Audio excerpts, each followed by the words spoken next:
Rural economic and educational development society reads की जानिब से 300 बुनकरों के साथ 7 रोज़ा बैनुल-अक़वामी मुलाकात का चिराला में इनक़ाद अमल में आया, जिसमें 300 बुनकरों के अलावा एकेडमिशियंस और एक्टिविस्ट ने यूरोप, अमेरिका, चाइना, ताइवान और लाओस से शिरकत की। इस ग्लोबल मीट में Oxford University, NALSAR University, Columbia University, IIT Delhi, Netherlands, Germany और इटली से आए माहिरीन ने खिताबात किए। इवेंट से मुतालिक तफसीलात बताने के लिए एक प्रेस कॉन्फ्रेंस बुलाई गई थी, जिसमें मास्ट्रिक्ट यूनिवर्सिटी नीदरलैंड के प्रोफेसर बिजकर ने बताया कि हिंदुस्तान की दस्तकारी सनत बहुत ही दरख्शां है, फ़रोग़ देने के लिए चंद एक कोशिशों की ज़रूरत है। चाइना में यह सनत मर चुकी है और हिंदुस्तान को इससे सबक लेना चाहिए। इसके लिए नए कानूनी दायरे कार बनाने होंगे और हुकूमत को चाहिए कि हैंडलूम सनत में इन्वेस्ट करें। साबिक़ा executive director national institute of design and craft council of India professor Ashok Chatterjee ने बताया कि क्राफ्ट्स को उसका जायज़ मुकाम मिलना हनोज़ बाकी है, हुकूमत की तवज्जो दरकार है। हालांकि ज़राअत के बाद हैंडीक्राफ्ट दूसरा सबसे बड़ा ज़रिया रोज़गार है। हुकूमत के आदाद व शुमार के मुताबिक मुल्क भर में 13 मिलियन दस्तकार मौजूद हैं, जबकि दरहकीकत ये तादाद 75 मिलियन ता 250 मिलियन है।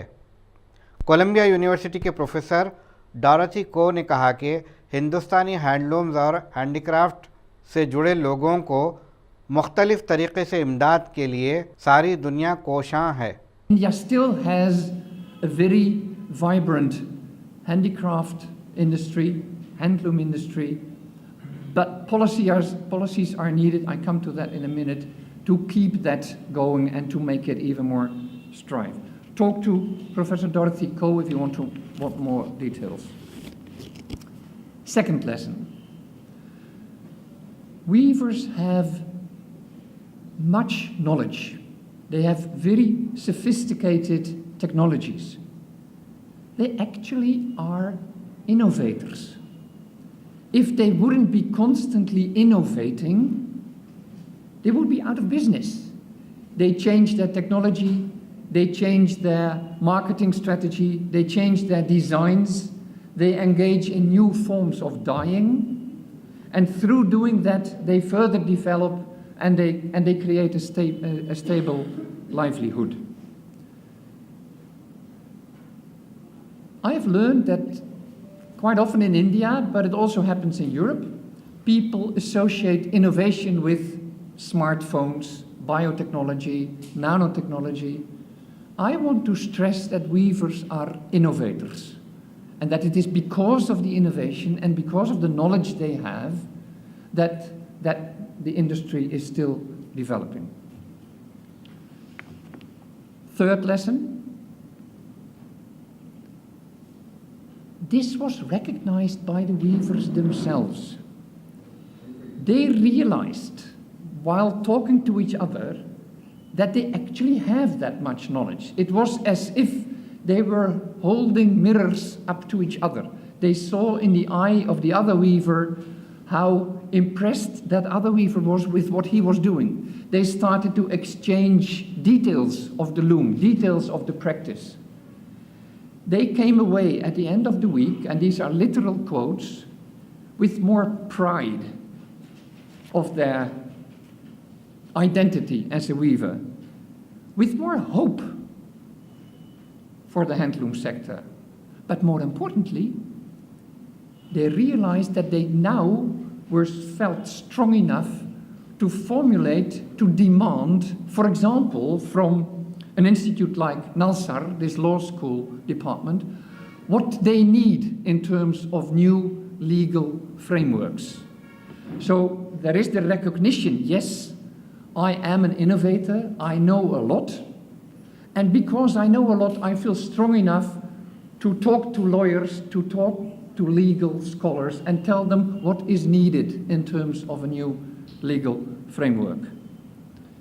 This is very much an example of a collaboration between scholars, and weavers, craftspeople. Talk to James Leach if you want to know about such experiments of collaboration between scholars and handicraft people. James has many moments of experience all over the world, particularly in New Guinea, Papua, but also in Europe. Fourth lesson, this means that new policies are needed. An innovation policy. This will not save money, but the money should not go into welfare or into museumization. No, the money should go into supporting weaving communities to innovate, which means developing new legal frameworks, as I just mentioned, and money to experiment, to buy new equipment, to develop new practices of dyeing. So we need, I would say India needs new policies, but innovation policies for handloom and not museumization or welfare policies. And finally, the fifth lesson, stepping back and looking much broader at the nation of India, investing in the handicraft industry, in handloom, is one of the most efficient and effective, let me be blunt, the most cheap and quick ways of realizing the Sustainable Development Goals of the United Nations that India has committed to. A study was presented during the conference, coordinated by Durga, so talk to Durga if you want to know more, documenting the ecological footprint of various forms of textile industry. And the basic conclusion from that, the study was carried out in Gujarat, in Kutch. And with a lot of numbers and very detailed proof, the conclusion could only be that handloom and natural dyeing using wool in addition to the cotton and the silk is a way of creating textiles with an almost zero ecological footprint. And add that to creating stable livelihoods and to several of the other sustainable development goals. I think Mr. Ashok Chandraji counted that at least 12 or 13 of the sustainable development goals can be served by investing in handloom. That's the fifth lesson that I drew, and I'll stop there for the moment.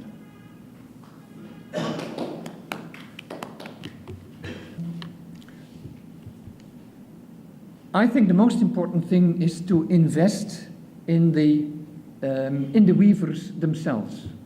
That was taken up by the weavers themselves. One of the sessions we had was about pedagogy. Can we transfer knowledge from old and experienced weavers to young weavers or to weavers from another region who have a different practice? So there now are discussions amongst weavers to create maybe ultimately even a weaving academy, or at least, and we'll do that pretty quickly, a platform to exchange knowledge and examples, to contact each other, to help innovate, to help share knowledge. That needs a policy, because you need to invest in that knowledge sharing. I also think that legal frameworks are necessary. I mean, if there is innovation on design, you don't want such a design to be taken by a power loom weaver and then him selling it off as if it was handloom. Now that kind of legal frameworks need to be further developed. There are some in place but not implemented. So innovation policy is about knowledge sharing. It is about new legal frameworks to protect copyright and we had big discussions about that. It's too narrowly defining copyright as in the West and as in say patenting may not be the way that the weaving community themselves want to take it. A core aspect of weaving is that it is a community practice, that every woman going into a sari shop will recognize the Gadwal sari from a Ponduru sari. That is also something that we want to cherish. So it really needs research to figure out ways of protecting the creativity of weavers, and going into geographical identity or into patenting is not necessarily the best way. It needs research, it needs the interaction between academics and weavers, and I don't have a quick fix answer, but I am convinced of the hope that lies at the end of that innovation policy route. India, we have manpower and expertise, but what is lacking is infrastructure investment, like you said, and other supporting factors, policy. We don't have textile policy. Yes. So now you said that many universities displayed their equipment there in Chirala exhibition. Now how do you find it? Central government says central government is providing highly subsidized modern power rooms to the viewers, and the state Telangana government also says they are extending all kind of support to the viewers. Is that happening at the ground level from your experience at Chirala? Because it must have interacted with the viewers from Telangana and Andhra Pradesh. And I think that really that question should be answered by Mohan Rao, so maybe you can translate it. But let me say one thing. My plea is that the government should invest in handloom and not in powerloom, and that it is worth to invest in handloom. I think that will create millions of jobs at a much cheaper rate than creating jobs in almost any other economic activity of the country. So I think it is just a more clever way to invest if you invest in handloom. But how concretely it plays out in Chirala, we better ask Mohan Rao. That under the United Nations system, now the measurement of progress is according to about 17 Sustainable Development Goals, which came into operation 2 years ago, almost 2 years ago.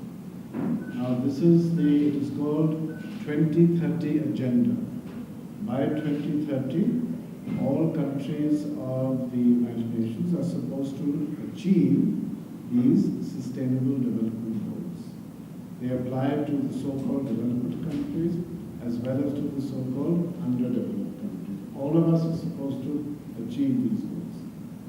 Now, one of the problems that the craft sector has been facing is that despite the fact that India has the largest resource of craft wisdom and knowledge in the world, government attitudes have changed dramatically under so-called liberalization, globalization market system. And a new attitude has come, which is very different to the attitude that was built up during the freedom struggle, during the post-independence period, where India was the first country to include crafts in centralized planning. So you have people like Amardevi Chattopadhyay, Bijker, all the great people who have brought us to where we are now in the crafts. About 10 years ago, those of us working in the sector found that attitudes had suddenly changed. Maybe not suddenly, but they had changed. And this sector was described by very powerful people in planning as sunset industry, meaning nikal ja raha hai, fading into the sunset. And that was a very sharp lesson for us, because in a country in which crafts had been central to the freedom struggle, crafts had been central to development after we became independent, why has this changed? And the attitude was, as we've just heard, that mental attitude was crafts are about the past. Now India wants to be a global power. So forget all this nonsense. It's all about mechanization. It's all about large industries. It is all about IT. So we asked a question. Entire IT industry is about 3 million people today. Hope is that it can provide 1 million jobs a year as the year progresses. But this sector, the hand sector, including handloom and handicrafts, even the President of India has said that it's the second largest source of Indian livelihood after agriculture. So how can you describe this as sunset? And at that time we found out that problem, perhaps, I'm not sure, but it seems to be this is the main reason why attitudes changed, is that our economic data for hand production in India is hopeless. And that's why these sustainable development goals become so important. Because according to the Government of India's official figures, there are 13 million artisans in the country, of whom 6 to 7 million are weavers, the rest are other artisans. According to those of us who work in the field, the minimum number is 75 million, and some people say, including the past president of Microsoft, that the figure should be about 250 million. So where is 13 million and where is 250 million?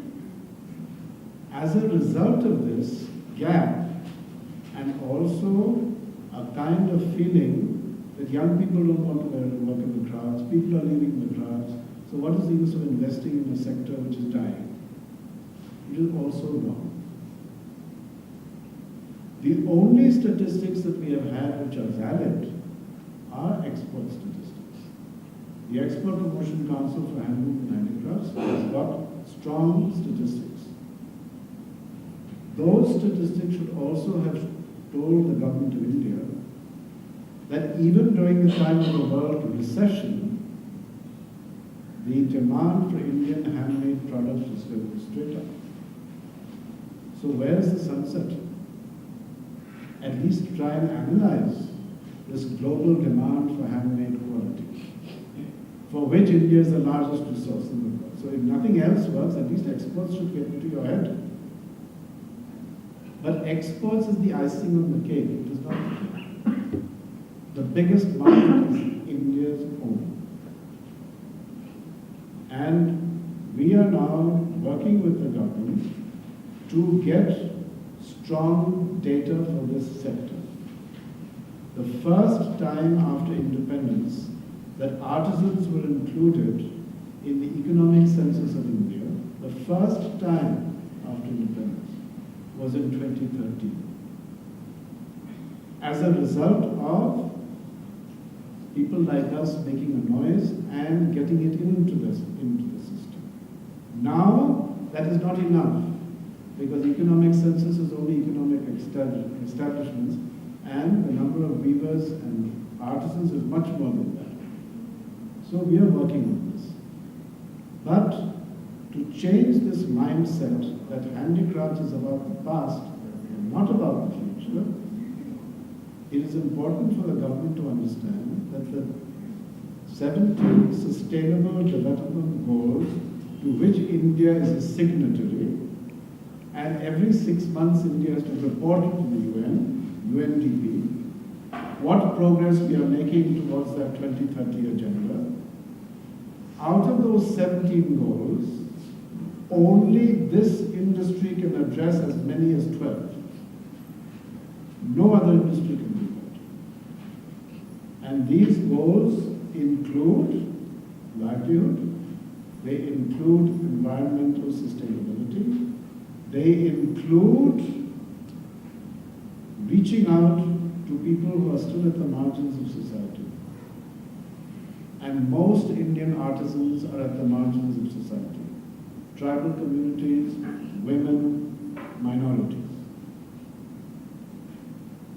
Then the need for non-agricultural rural livelihoods to prevent the tragedies of migration into city slums. The list goes on. And also, this is very interesting, one of the Sustainable Development Goals is about decent work conditions and decent living conditions. What does this word decent mean? If you're living in a slum and working in a crowded factory, consuming polluted air, that's not decent. So all these arguments, including your sense of identity and self-worth, are also measurements of progress. So we have an opportunity now to say that the 2030 agenda, which is about the future of this planet, the handmade sector is central to it, not in the margins anywhere, it is absolutely in the center. So even if we don't use the arguments that Gandhiji and Gurudev Tagore used 100 years ago, 50 years ago, 60 years ago, there are now new arguments which are even more powerful than getting rid of the British. They are now about saving the planet and saving ourselves. So the 2030 agenda is what we are trying to get the government of India to understand, that please look at the handmade industry in this new context to which you are a signatory. And after China and India, we are the two biggest signatories in the world to this agreement. So if we can together demonstrate what the artisan contributes to national well-being, it will be huge. Simultaneously, we must build up our data, because today, if you ask, what is the handmade sector contributing to the Indian economy, nobody knows.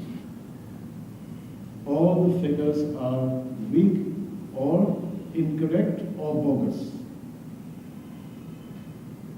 So that's the importance of this sector. It does not mean that, for example, the power loom sector has no place. It does not mean that the mills have no place. What we are asking is, all three sectors of the textile industry are legitimate. But do not sell power loom fabrics as handmade. And educate the Indian consumer so that she understands that the handloom fabric is a great product, not to be bought cheap, but to be invested in.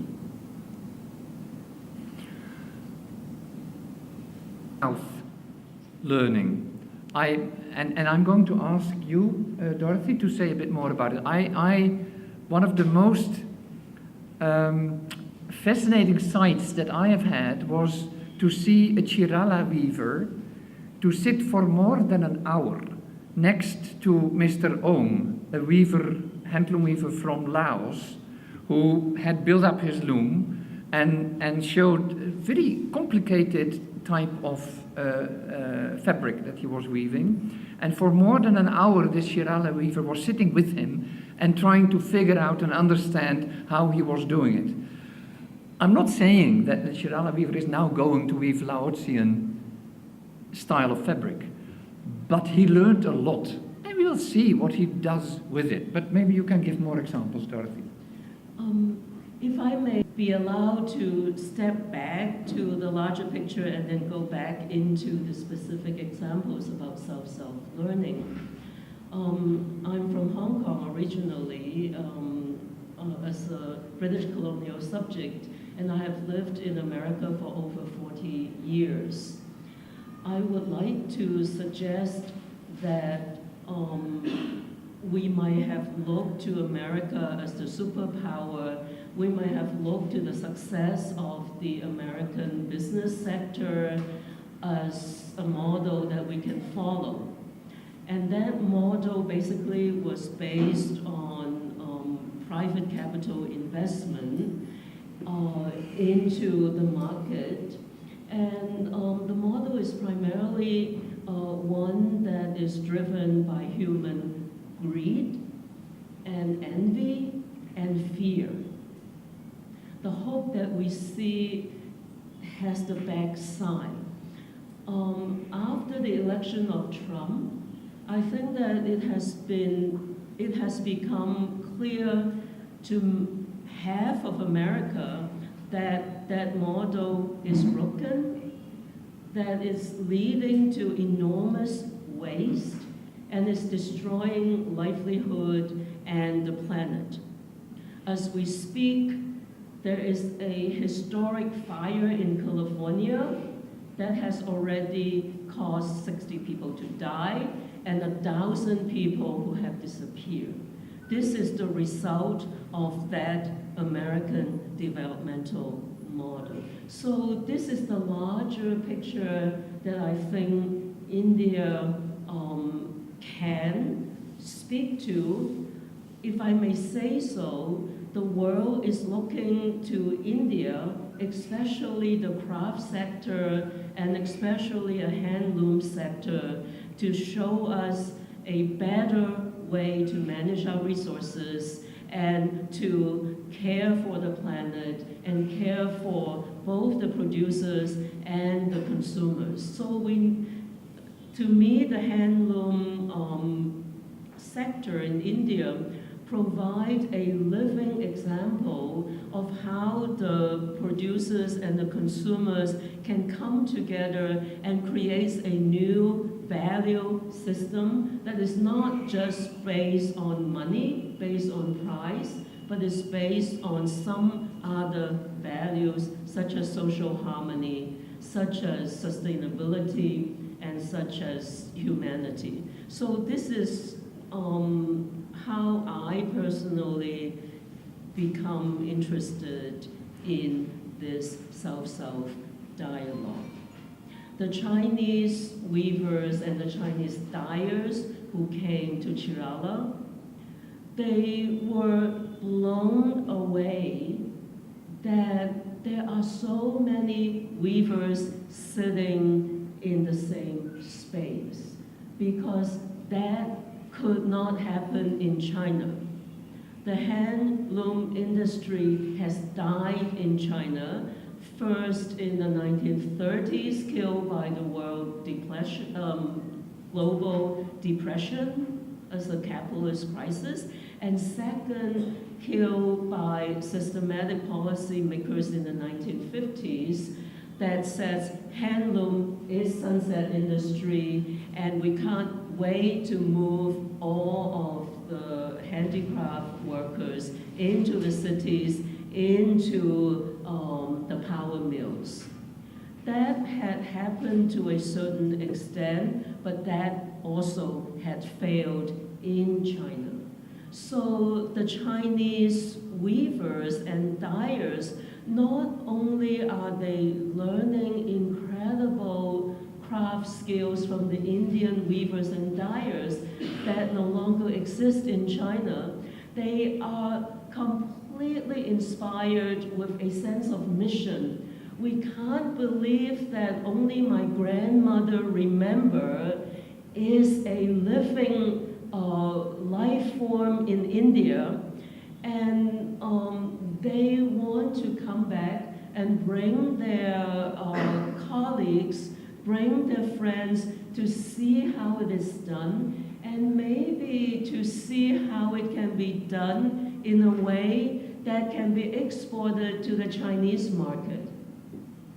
One of the weavers is already thinking of the next step of bringing the Chinese people to a tour of the different handloom villages in India to learn about what they are doing, and also to actively think about how these beautiful, sustainable products that not only sustain a technique, but sustain a whole community, sustain a whole livelihood, can be brought into the Chinese market so that the product themselves can teach the Chinese consumers that there are better values out there. So we're looking to specific future projects that bring the Indian handloom artisans and the Chinese handloom artisans and the Chinese consumers